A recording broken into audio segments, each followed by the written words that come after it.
So usually, I don't really talk too much about trades or potential trades that the Bengals can make. Not during this season, right? I talk about it in the off season. Obviously, we're excited about the season. You know, you never know what's going to happen. You know, things you could do last second to make your roster better. But I think right now, with everything being considered, right? I think a really good trade that the Bengals can make right now would be trading for Mike Krasicki. Now, Mike Krasicki was a free agent this offseason, and the Bengals had a chance to sign him, but they instead went with Irv Smith. And while Irv Smith has definitely not worked out too well, it's not, the end of the world here. You could very much go and trade with the Patriots. Trade, let's say, hypothetically speaking, probably, honestly, for Mike Krasicki right now, probably like a 6th-round pick for Mike Krasicki. Maybe a 7th-round pick. Because you gotta keep in mind, Mike Krasicki's on a 1-year contract for $4.5 million, right? So he's not gonna cost that much, honestly. 1 year, 4.5. Right now, the Patriots are currently, what are they, 1-3. And if you know anything about Bill Belichick, he loves to move on from players before it's too late. So if they're already 1-3, Mike Krasicki, they signed him this offseason. It's not working out with, Mac Jones. Why not? Why not for them to move on from him, get an extra 7th-round pick? In all honesty, what are we giving up? If anything, we could trade 7th-round picks. We could trade 7th-round picks back and forth. And then also, so keep a 7th-round pick, give up a 7th-round pick, and then potentially also get Mike Krasicki, which would help us out in the tight end group immensely. And again, not really give up much, when it comes to value. And he's not going to cost that much. He's 29 years old. He's the same age right now as Tanner Hudson. I just don't see the real reason why you don't do this. Because if he comes in, let's say he comes in hypothetically speaking, and he makes your offense 2% better. Okay, so you gave up a 7th-round pick, you got a 7th-round pick, and you make your offense 2% better. He's going to give you a vertical threat down the field. He's known as a vertical threat tight end. There is no reason, if I'm the Bengals here, I am not calling up Bill Belichick and asking, hey, is he available? Because again, right now the Patriots are 1-3. And I got to check real fast who they play this week, because I don't think they play an easy opponent this week. Patriots this week, they play the Saints. Okay, the Saints aren't the easiest opponent.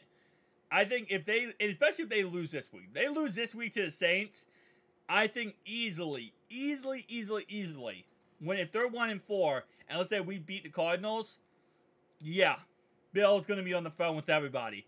Like, it's going to be a fire sale. After last week, they try to, they bench Mac Jones. It's potential that he's, right now up in the air, his status with the Patriots. The Patriots are probably going to go into almost a rebuild mode, I feel like, at this point. So, if I'm the Bengals here, I'm sitting here thinking I'm 1-3 currently, right? I'm not looking good. We need to get some firepower in this offense. We need to get this offense going. A trade like this, which, again, might seem small because, all you're doing is getting a tight end. You're getting a tight end when currently your tight end, you got in the offseason, has a lot of injury concerns. He cannot play because he's not healthy.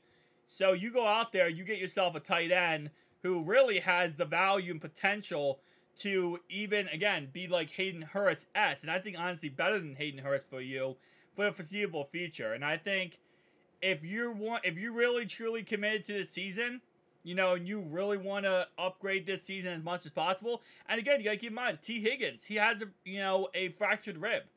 He's right now hurt. So, if he cannot go, plus the fact that Irv Smith is on the fence right now with his injury concerns, you got to make a move. You got to do something. And I'm not saying go out there and you try to trade for a, drastically crazy great player, right? No. You're not going out there and trying to trade for, the best tight end in football, but you're trying to get someone who's going to give you the best potential chance to win.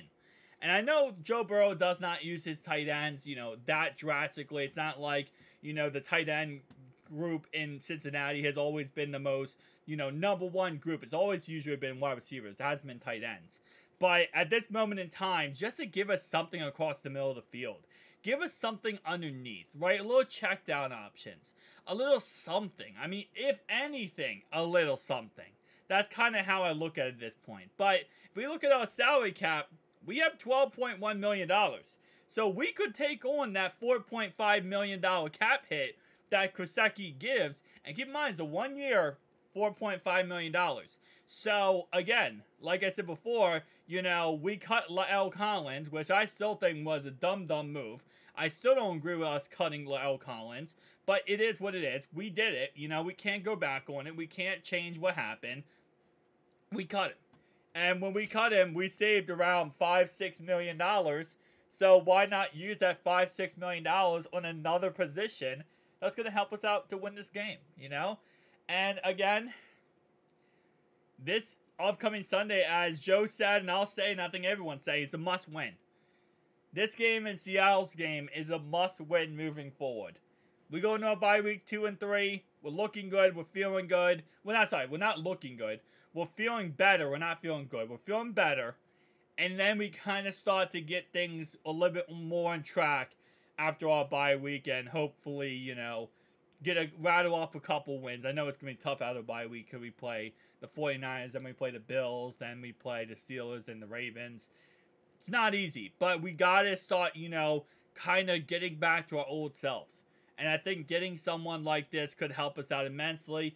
If only to get maybe a couple more drives down the field, a couple more plays, red zone, you know, target, something like that, right? You have to, when you have enough players, like we already have enough great players on offense, but when you have even more, you got to respect that. And then once you start respecting that, that's when the run game starts popping off, and we start getting this team somewhat back into order shape. Again, like I said, there's not many trades I would say going into, you know, right now that I'm like, oh yeah, we need to make this trade. We should definitely make that trade, right? Because I don't feel like there's one solution that's going to fix everything. But I think right now, the best thing we can do as a team is if there's something that can make our offense even 2, 3, 4% better, then we got to take the shot, right? And I think, honestly, Mike Krasicki, especially with Irv Smith's injuries, I think Mike Krasicki could easily be a thing that could take our offense, maybe make it 10, 15% better. Maybe not like drastically like 50, 60%, but I honestly think 10 to 15%, which honestly could push us a little bit over the edge when it comes to some of these games and win us some of these games, even if it's only 10, 15% better on offense. And so I'd say 100% for his value, we can really just trade a 7th round pick and get back a 7th round pick for him, because that's really the going rate for, it seems like, for a lot of players nowadays. Let's do it. Do it.